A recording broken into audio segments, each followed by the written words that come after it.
যারা ভাবছেন তারাপীঠ এসে একদিনে ঘুরে যেতে চান তাদের জন্য একটা বেস্ট ট্রেনের সন্ধান কিন্তু দেবো। তারাপীঠ এসে দিনের দিন যদি ফিরে যেতে চান তাহলে কিন্তু এই ট্রেনটা আপনাদের কাছে একটা বেস্ট অপশন হবে। এই ট্রেনে কিন্তু বিশাল কিছু যে ভিড় আছে তা না, ট্রেন কিন্তু মোটামুটি খালি আছে বলা যায়। আপনারা যদি রামপুরহাট থেকে ওঠেন তাহলে কিন্তু সিট পেয়ে যাবেন। ওই দূরে সূর্যটা অস্ত যাচ্ছে, কতটা অসম্ভব সুন্দর লাগছে কিন্তু।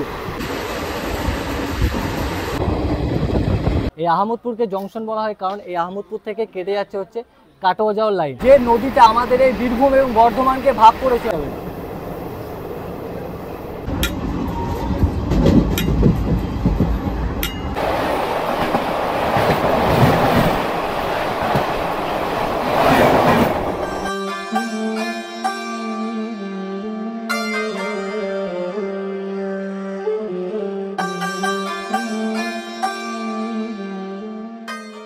Good afternoon from Rampurhat station. আবারও একটা নতুন দিন, আবারও একটা নতুন ট্রেন জার্নি। যারা ভাবছেন তারাপীঠ এসে একদিনে ঘুরে যেতে চান তাদের জন্য একটা বেস্ট ট্রেনের সন্ধান কিন্তু দেবো। অনেক তো ট্রেন আছে, মা তারা এক্সপ্রেস, কাঞ্চনজঙ্ঘা এক্সপ্রেস, এই বিকেলের ট্রেনগুলো ধরে আপনারা কিন্তু ফিরে যান কলকাতা। আজকে এমন একটা ট্রেনের নাম বলবো যেটা প্রায় বলতে গেলে ফাঁকাই থাকে। ট্রেন নাম্বার 12348 শহীদ এক্সপ্রেস। আপনাদের সকলকে স্বাগত জানাই আবার একটা সম্পূর্ণ নতুন ট্রেন জার্নিতে। ট্রেন নাম্বার 12348 এই শহীদ এক্সপ্রেস রামপুরহাট থেকে ছেড়ে যায় হচ্ছে বিকাল 4:40 এবং আমাদেরকে হাওড়া পৌঁছে দেয় হচ্ছে রাত্রি 8:15। টোটাল ডিস্টেন্স কভার করা হচ্ছে 205 কিলোমিটার।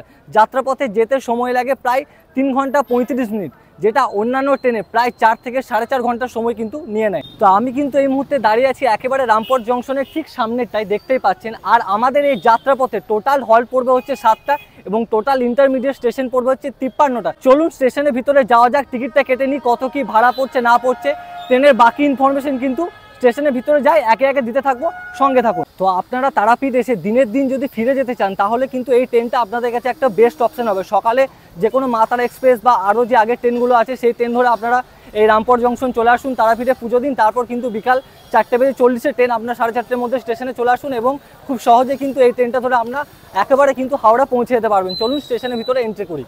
দাদা একটা হাওড়া, এই রামপুরহাট থেকে হাওড়া অবধি টিকিট কেটে নিলাম, যার ভাড়া পড়লো হচ্ছে জেনারেলে মানে হচ্ছে নন রিজার্ভেশনে ভাড়া পড়লো হচ্ছে 95 টাকা। রিজার্ভেশনে যে ভাড়াগুলো আছে ওগুলো আমি ডিসপ্লেতে একে একে কিন্তু মেনশন করে দেবো।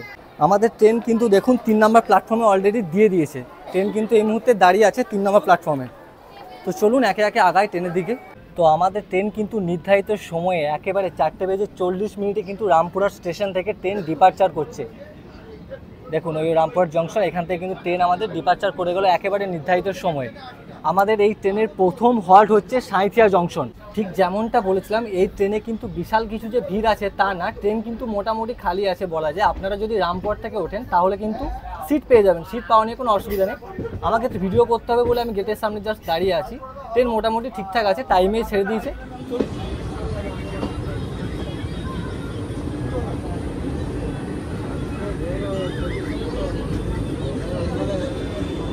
এবার আপনাদের ট্রেনের ইন্টেরিয়রটা একটু দেখিয়ে দিই। দেখুন এখানে খুব সুন্দর কিন্তু দেখুন বেসিন আছে, সামনে একটা আয়না আছে, দুটো বাথরুম আছে।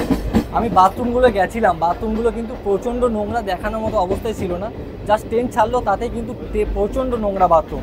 তো যাই হোক বাথরুমটা একটু ম্যানেজ করে নিতে হবে জেনারেলে গেলে। আর যারা রিজার্ভেশনে যাবেন তারা অবশ্যই জানাবেন যারা গিয়েছেন বাথরুম কেমন থাকে। আমি তো রিজার্ভেশনে যাচ্ছি না, জেনারেলে যাচ্ছি, বাথরুম কিন্তু প্রচণ্ড নোংরা। আর আমাদের এই ট্রেনে কোচ কম্পার্টমেন্ট যদি বলতে হয়, এই ট্রেনে আছে জেনারেল হচ্ছে 5টা এবং D3 অর্থাৎ সেকেন্ড সিটিং রিজার্ভেশন আছে 3টে এবং এসি চেয়ার কার হচ্ছে 1টা। আর হোয়ার ইসমে ট্রেনে দেখাচ্ছে 2টো স্লিপার আছে, একটা নর্মাল স্লিপার একটা এসি স্লিপার। যাই হোক, আর SLRD আছে সামনে একটা পিছনে একটা। ট্রেন কিন্তু আমাদের এখন ভালো স্পিডে ছুটছে। আর একটা কথা আপনাদের বলা হয়নি, এই ট্রেনটা কিন্তু সুপারফাস্ট ক্যাটাগরির ট্রেন, তাই নাম্বারটা শুরুর পরের সংখ্যাটা মানে 1 2, এই দ্বিতীয় নাম্বারটা যদি 2 হয় তাহলে জানবেন ট্রেন হচ্ছে সুপারফাস্ট। যেটা নর্মাল এক্সপ্রেস ট্রেনের থেকে ভাড়া কিন্তু সবসময় 15 টাকা বেশি থাকে।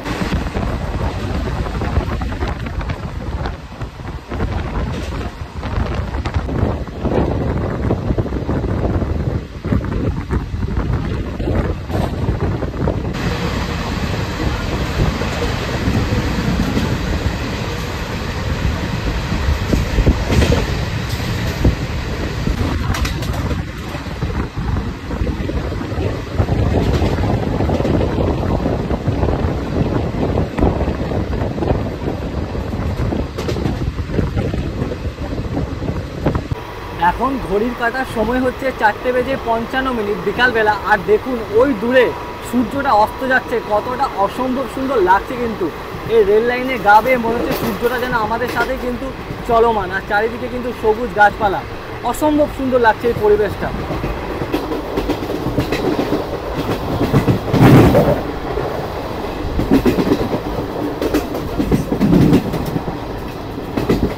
আমাদের ট্রেন কিন্তু এখন ডিপার্চার করছে গদাধরপুর স্টেশন। এই স্টেশনে কিন্তু আমাদের কোনো হল্ট নেই।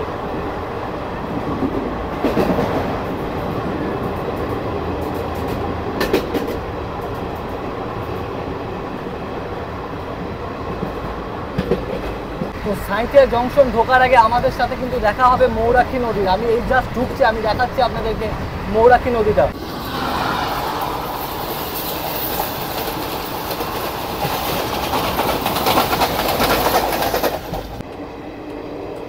আমাদের ট্রেন কিন্তু এখন ক্রস করছে হচ্ছে মৌরাক্ষী নদী। দেখুন নদীটা প্রায় শুকিয়ে গেছে, এখন জল নেই বললেই চলে। আর ওই যে দূরে দেখতে পাচ্ছেন ওটা হচ্ছে বাসের যাওয়ার মানে বাস যাওয়ার লাইন, আর এটাই কিন্তু রেল ব্রিজ। এই ব্রিজটা অনেক পুরনো তাই এরকম একটু লাগছে, অন্যান্য ব্রিজের মতো না। এবার কিন্তু আমাদের ট্রেন সাঁইথিয়া স্টেশন ঢুকবে, মানে সাঁইথিয়া জংশন ঢুকবে। তো আমাদের ট্রেন কিন্তু সাঁইথিয়া জংশন ঢুকে গেল। তো এখন ঘড়ির কাটার সময় হচ্ছে 5:08। আমাদের ট্রেন নির্ধারিত সময় থেকে 11 মিনিট লেটে কিন্তু সাঁইথিয়া জংশন এসে পৌঁছালো। আর এই সাঁইথিয়া জংশনের স্টেশন কোড হচ্ছে SNT। আর এই সাঁইথিয়াকে জংশন বলা হয় কারণ এই সাঁইথিয়া থেকে কিন্তু অন্ডাল যাওয়ার লাইন ভাগ হয়ে যায়। তো চলুন পরবর্তী স্টেশন হচ্ছে আহমদপুর জংশন। মাত্র 2 মিনিট হল দিয়ে কিন্তু আমাদের ট্রেন এখন সাঁইথিয়া জংশন থেকে ছেড়ে দিল। আর ওই যে দূরের লাইনটা দেখতে পাচ্ছেন ডান দিকে চলে যাচ্ছে, ওটা হচ্ছে কিন্তু অন্ডাল যাওয়ার লাইন, মানে সাঁইথিয়া অন্ডাল যে ট্রেনগুলো চলে সিউড়ি হয়ে, ওটা হচ্ছে সেই লাইনটা জাস্ট ডান দিকে চলে যাচ্ছে। আর একটা এই মুহূর্তে কিন্তু মেমু ট্রেন ঢুকছে, আমি দেখাচ্ছি আপনাদেরকে।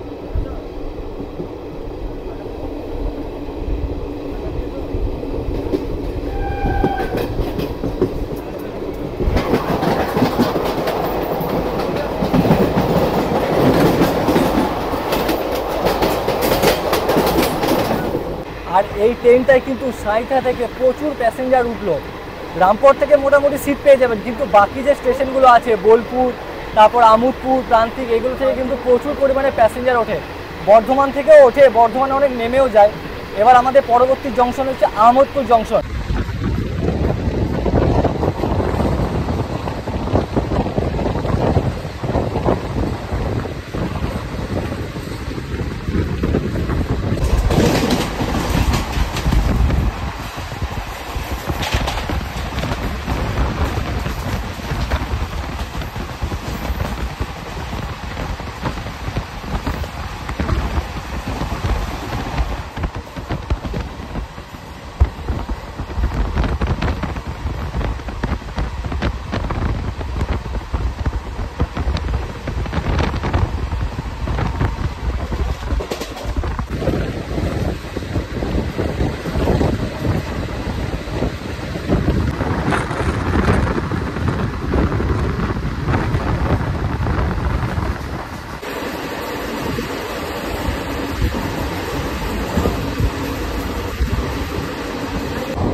আমাদের ট্রেন 41 কিলোমিটার জার্নি অতিক্রম করে এবং 15 মিনিট লেটে এসে পৌঁছালো হচ্ছে আহমদপুর জংশন। এই আহমদপুরকে জংশন বলা হয় কারণ এই আহমদপুর থেকে কেটে যাচ্ছে হচ্ছে কাটোয়া যাওয়ার লাইন। এরপর আমাদের পরবর্তী হল্ট হচ্ছে প্রান্তিক স্টেশন। এই আহমদপুর জংশনের টাইম ছিল হচ্ছে 5:04। এখন হচ্ছে 5:20। আমাদের ট্রেন কিন্তু ডিপার্চার করছে আহমদপুর জংশন থেকে।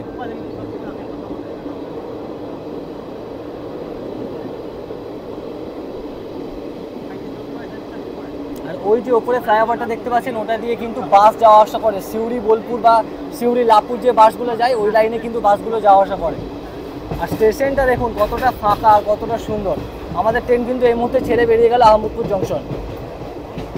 তো আমি আহমদপুর স্টেশনে কেন নামলাম না এবং সাঁইথিয়া স্টেশনে কেন নামলাম না ওদিকে পড়েছিল প্ল্যাটফর্ম, আর ট্রেনের যা ভিড় হয়েছে মানে একবার নামলে হয়তো আর উঠতে পারা যাবে না। তাই আমি অপোজিট পাশে গেটে দাঁড়িয়ে আছি, আর ওই গেট থেকে আপনাদেরকে কিন্তু একে একে প্রত্যেকটা স্টেশনের ইনফরমেশনগুলো দেবো এবং কোন প্ল্যাটফর্ম ঢুকছে, কতক্ষণ লেটে ঢুকছে এবং ট্রেন জার্নিটা পুরোটাই কিন্তু শেয়ার করছি। তো দেখতে থাকুন।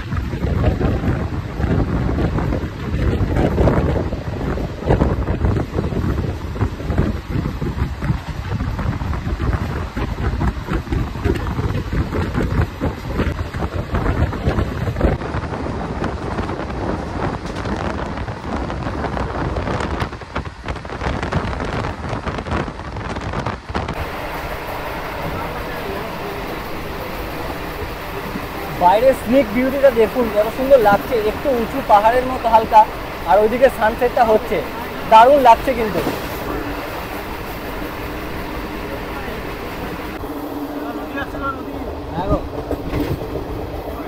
তো আমরা এখন কিন্তু ক্রস করছি হচ্ছে কোপাই নদী, আর এটা ঠিক কিন্তু প্রান্তিক ঢোকার আগে আপনারা পেয়ে যাবেন। এটা খুব একটা ছোট নদী, এটা খুব একটা বড় নদী না, তো তাও বেশ সুন্দর দেখুন। তো আমাদের ট্রেন কিন্তু এই মুহূর্তে প্রান্তিক স্টেশন ঢুকছে, আর এই স্টেশন ঢোকার আগে রাস্তার পাশে কিন্তু প্রচুর রিসোর্ট আছে। আপনারা যারা কলকাতা থেকে আসছেন, ভাবছেন বোলপুর শান্তিনিকেতন আসবেন, এদিকে রিসোর্টগুলোতে কিন্তু থাকতে পারেন। এদিকে প্রচুর রিসোর্ট ছিল, ওই যে দূরে দেখতে পাচ্ছেন ওইদিকে অনেকগুলো রিসোর্ট ছিল, আর এর ঠিক অপোজিট পাশেও কিন্তু অনেকগুলো রিসোর্ট আছে, দেখতে পাচ্ছেন প্রচুর কিন্তু দেখুন রিসোর্ট। এদিকে রিসোর্টের কিন্তু অভাব নেই। যারা বোলপুর শান্তিনিকেতনের কাছে হোটেল পাচ্ছে না, তারা চাইলে কিন্তু এই প্রান্তিকের দিকেও আপনারা থাকতে পারেন। যখন দোলের সময় আসবেন বা অন্য সময় যখন বসন্ত উৎসবের সময় আসবেন, তখন কিন্তু এই প্রান্তিকের দিকে প্রচুর রিসোর্ট আছে, চাইলে থাকতে পারেন। তো আমাদের ট্রেন কিন্তু এই মুহূর্তে প্রান্তিক স্টেশন ঢুকছে, আর অপোজিট পাশে কিন্তু একটা মালগাড়ি অলরেডি লেগে আছে। আমি স্টেশনটা দেখাতে পাচ্ছি না, আর ওই পাশেও যেতে পারবো না, কারণ গেটে প্রচণ্ড ভিড়। ওই পাশে গেটে গেলে কিন্তু আমার আর বেরোনো সম্ভব না। যাই হোক, এই পাশে কিন্তু একটা মালগাড়ি দেখুন লেগে আছে। 56 কিলোমিটার জার্নি অতিক্রম করে নির্ধারিত সময় থেকে প্রায় 20 মিনিট লেটে আমাদের ট্রেন কিন্তু এসে পৌঁছালো এই প্রান্তিক স্টেশনে। আর এই স্টেশনটা এতটা সুন্দর সাজানো গোছানো, ফুল দিয়ে এবং গাছ দিয়ে দারুণ লাগে। আর এই স্টেশন থেকে কিন্তু আপনারা খুব সহজে চলে যেতে পারেন হচ্ছে সোনাঝুরি হাট। আর এই ট্রেনের কিন্তু প্রত্যেকটা স্টেশনেই হল্ট হচ্ছে প্রায় 2 মিনিট করে, একেবারে 2 মিনিট হল্ট দিয়ে আমাদের ট্রেন কিন্তু এখন প্রান্তিক স্টেশন ছেড়ে চলে যাচ্ছে। আর ওই পাশে দেখুন মিডিল লাইনে একটা মালগাড়ি দাঁড়িয়ে আছে, আর ওদিকে হচ্ছে মনে হয় যত সম্ভব 1 নম্বর প্ল্যাটফর্ম। পুরো স্টেশনটাই দেখুন মালগাড়িতে কভার করেছিল, আমি আপনাদেরকে স্টেশনটা দেখাতেই পারলাম না। আর এই যে রাস্তাটা দেখতে পাচ্ছেন, এই যে পাকা রাস্তাটা, এইদিকে যদি সোজা চলে যান আপনারা কিন্তু পৌঁছাবেন হচ্ছে সোনাঝুরি হাটে। এছাড়াও আপনারা এই প্রান্তিক স্টেশন থেকে কিন্তু কঙ্কালীতলার মন্দিরও আপনারা খুব সহজে চলে যেতে পারেন, প্রায় 10 থেকে 15 মিনিট মতো লাগে টোটোতে। আর এই ট্রেনের পরবর্তী হল্ট হচ্ছে বোলপুর শান্তিনিকেতন। আপনাদের সাথে একেবারে দেখা হচ্ছে বোলপুর শান্তিনিকেতন।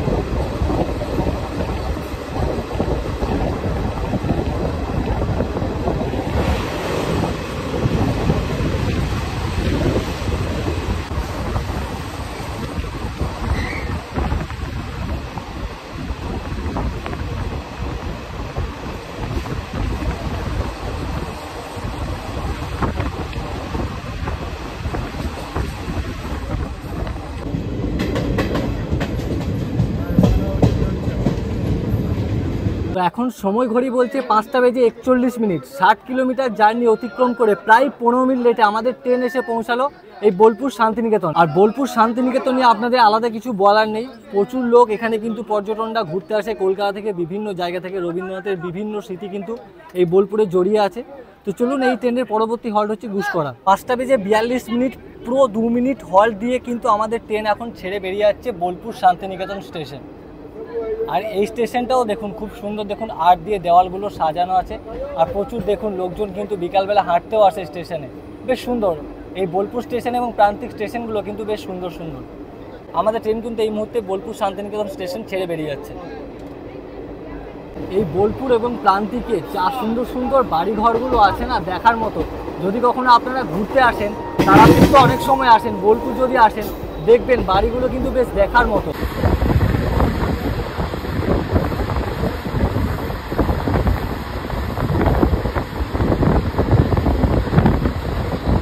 আপনাদের সাথে আরও একটা নদীর ক্রসিং করাচ্ছি, যে নদীটা আমাদের এই বীরভূম এবং বর্ধমানকে ভাগ করেছে, অজয় নদী, যার সামনে আসছে।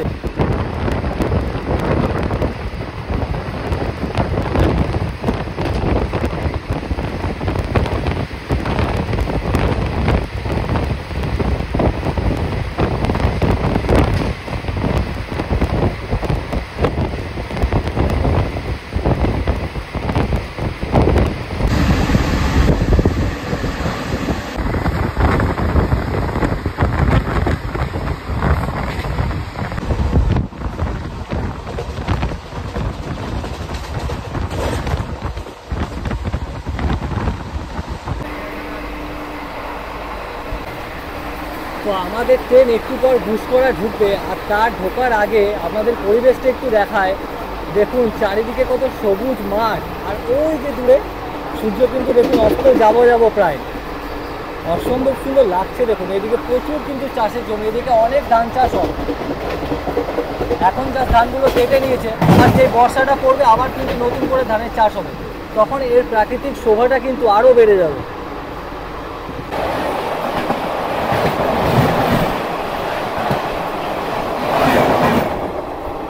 আজ একটা হঠাৎ করে ঘটনা ঘটেছে। আমি আমার ব্যাগটা কিন্তু সিটের মধ্যে রেখেছিলাম, এক ভদ্রলোক বুঝতে না পেরে আমার জলের বোতল থেকে জলটা খেয়ে নিয়েছে। তো যাই হোক, আমাদের ট্রেন কিন্তু এখন ঘুষকরা ঢুকছে, আমাকে একটা জলের বোতল নিতে হবে। প্রচণ্ড টেস্টটা পেয়েছে এই মুহূর্তে। তো ট্রেনের ভিড় তো সেই মতো জলের বোতল কিন্তু ট্রেনে উঠছে না। দেখি ঘুষকরা স্টেশনে নেমে যদি পাই আপনাদেরকে হয়তো স্টেশনটা দেখাতে পারবো না, প্রচণ্ড ভিড়। তারপর আবার জলের বোতল নিতে হবে, আর এই গরমের মধ্যে যদি জল না খাওয়া হয় তাহলে বুঝতে পারছেন কী অবস্থাটা না হয়। তো ট্রেন কিন্তু এখন ঢুকছে ঘুষকরা, আর দেখুন গেটের সামনে কী হারে ভিড়। দেখি নেমে জলের বোতলটা নিতে পারি কিনা। তো আমাদের ট্রেন একেবারে 2 মিনিট হল দিয়ে কিন্তু ঘুষকরা স্টেশন থেকে ছেড়ে দিল। এই মহাযুদ্ধ অতিক্রম করে একটা জলের বোতল কোনো রকমের জোগাড় করলাম। একটু দাঁড়াবো, আপাতত আপনাদের সাথে একেবারে দেখা হচ্ছে বর্ধমান জংশনে।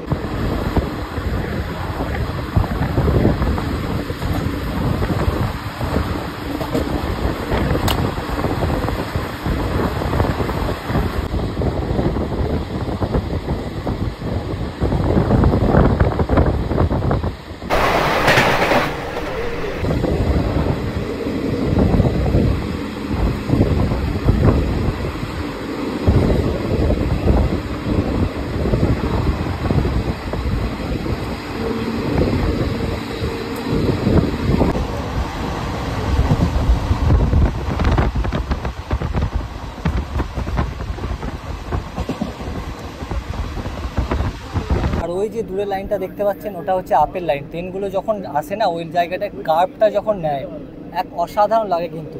একদম ওই মাথা থেকে কিন্তু এই মাথা অবধি একদম পুরো কার্ভ। দেখুন আমি জুম করে দেখাচ্ছি, ওইদিকে একটা ট্রেন ঢুকছে। দাঁড়ান, বর্ধমান রামপুরহাট মেমু দেখা যাচ্ছে কিনা জানি না। দেখুন কার্ভটা দেখুন, ছোট ট্রেন তো অতটা বোঝা যাচ্ছে না।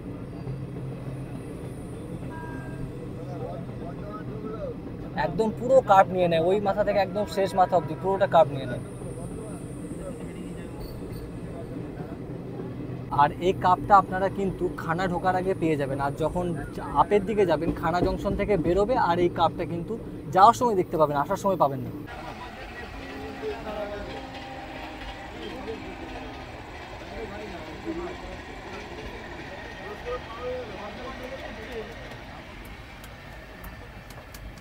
এখন কিন্তু আমাদের ট্রেন দেখুন খানা জংশন ঢুকবে, আর আর ওই যে দূরে লাইনটা দেখতে পাচ্ছেন, ওটা কিন্তু আসানসোল যাওয়ার লাইন। আর রাজধানী থেকে শুরু করে দুরন্ত থেকে শুরু করে কিন্তু সব ট্রেন এই খানা হয়ে বেরিয়ে যায় হচ্ছে আসানসোল হয়ে বেরিয়ে যায় একদম। দেখুন একটা দাদা জল নিয়ে উঠেছে, আর সব মারামারি শুরু করে দিয়েছে কিন্তু এই মুহূর্তে জলের জন্য। তো আমাদের ট্রেন কিন্তু এখন ঢুকছে দেখুন খানা জংশন, এখানে কোনো স্টপেজ নেই। আর আপনাদেরকে যেমনটা বললাম, এই খানা জংশন থেকে কিন্তু দুটো লাইন ভাগ হয়ে যাচ্ছে, যেটা আমাদের রামপুরহাট দিকে চলে যাচ্ছে, আর একটা হচ্ছে আসানসোলের দিকে। আমাদের ট্রেন কিন্তু দেখুন এই মুহূর্তে খানা ছেড়ে বেরিয়ে যাচ্ছে। এখানে আমাদের ট্রেনে কোনো স্টপেজ ছিল না, তাও আমি দেখালাম আপনাদেরকে ইম্পর্টেন্ট স্টেশন বলে।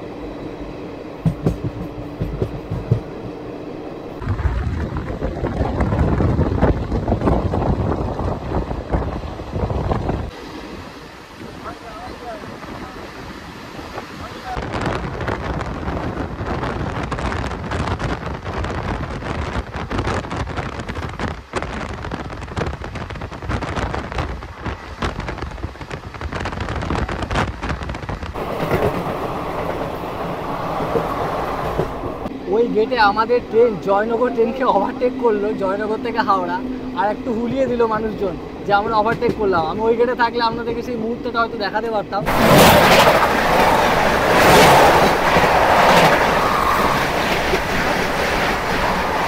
আপনাদেরকে একটা জিনিস দেখাই, এই রেল লাইনের পাশ দিয়ে যে গার্ডগুলো দেখতে পাচ্ছেন, এই গার্ডগুলো দেওয়ার কারণ হচ্ছে পুরোটাই দিচ্ছে কিন্তু এদিকে পুরো একদম আমরা হাওড়া পর্যন্ত মানে যত এরকম গ্রাম্য এলাকাগুলো আছে পুরোটাই কিন্তু এরকম গার্ড দিচ্ছে, যাতে কোনো পশুরা যেগুলো ওই পাশে চড়ে, গরু বলুন ছাগল বলুন, তারা যেন ক্রস করে এই রেল লাইনে চলে আসতে না পারে। এটা বেশ একটা ভালো প্রকল্প। পুরোটাই দেখুন কিন্তু ঘিরে দিয়েছে, যতটা রেলের জায়গা আছে একদম সেম বর্ডার করে করে কিন্তু দেখুন পুরোটা ঘেরা আছে। তো আমাদের ট্রেন কিন্তু এখন দেখুন বর্ধমান জংশন ঢুকছে, আর ওদিকে দেখুন ইয়ার্ডে একটা লোকাল ট্রেন দাঁড়িয়ে আছে পিঙ্ক কালারে, যেটাকে আমরা কিন্তু পিঙ্কি বলি। বেশ সুন্দর লাগছে কিন্তু এই ট্রেনের কালারটা, অসম্ভব সুন্দর লাগে এই লোকাল ট্রেনের কালারটা।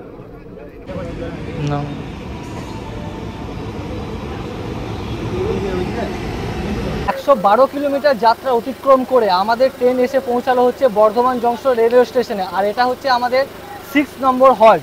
এরপর আমাদের দেখা হবে কামারকুণ্ডুতে। আর বর্ধমান সম্পর্কে বলে রাখি, বর্ধমান হচ্ছে সীতাভোগ মিহিদানার শহর, আর এই বর্ধমানে সারাদিনে প্রায় 300টা বেশিও ট্রেনের কিন্তু স্টপেজ আছে। লেটের কথা যদি বলা হয় 15 মিনিট মতো লেট কিন্তু আমাদের ট্রেন প্রথম থেকে হয়ে আছে। আর বর্ধমানের স্টেশন কোড হচ্ছে BWN, আর বর্ধমানের টোটাল প্ল্যাটফর্ম হচ্ছে 8খানা। আর এই বর্ধমানটা হচ্ছে কিন্তু ইস্টার্ন রেলওয়ে হাওড়া ডিভিশনে। তো আমাদের ট্রেন কিন্তু প্রায় 2 থেকে 3 মিনিট মতো হল দিয়ে বর্ধমান জংশন রেলওয়ে স্টেশন থেকে কিন্তু ছেড়ে বেরিয়ে যাচ্ছে। আমাদের এই ট্রেনের পরবর্তী হল্ট হচ্ছে কামারকুণ্ডু, এটাই কিন্তু লাস্ট হল্ট, যেটা আমাদের 7ম হল্ট। তারপর কিন্তু আমাদের ট্রেন একেবারে পৌঁছাবে হচ্ছে হাওড়া জংশনে। তো চলুন ঝালমুড়ি এসছে একটু খাওয়া যাক।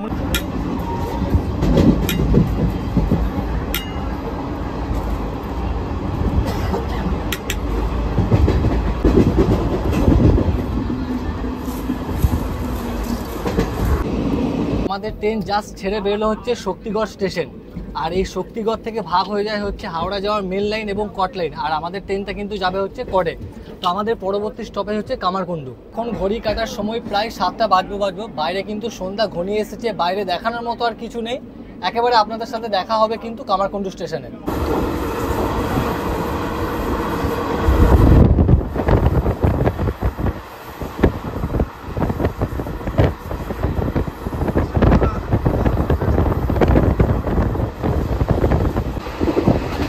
ট্রেনের স্পিড কিন্তু এখন 107, 108, 109 স্পিডে কিন্তু চলছে।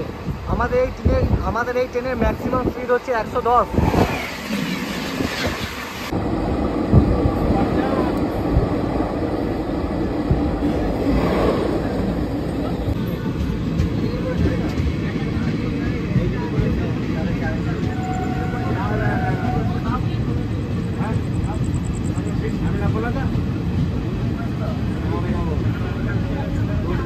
একশো 174 কিলোমিটার যাত্রা অতিক্রম করে আমাদের ট্রেন কিন্তু এখন এসে পৌঁছালো কামারকুণ্ডু স্টেশনে। আর এই কামারকুণ্ডু কিন্তু দুটো স্টেশন, এরপর কিন্তু আমাদের ট্রেন একেবারে পৌঁছে যাবে হচ্ছে হাওড়া জংশনে। কামারকুণ্ডুতে আমাদের ট্রেনের টাইম ছিল হচ্ছে 7টা 10-এ, আমাদের ট্রেন এসে পৌঁছালো হচ্ছে 7টা বেজে 32 মিনিটে। প্রায় 22 মিনিট মতো কিন্তু ট্রেন লেটে চলছে।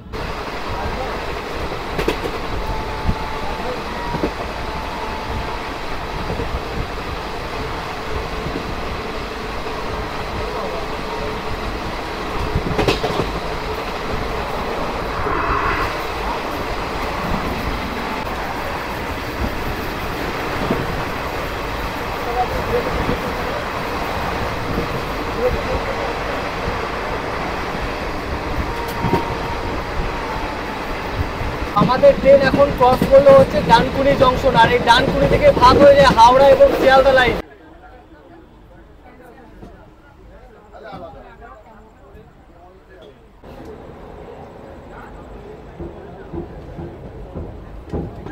তো চলে এলাম একেবারে হাওড়া স্টেশনের বাইরে, কিছু খাওয়া দাওয়া করবো। আজকের ট্রেন জার্নিটা এই পর্যন্তই।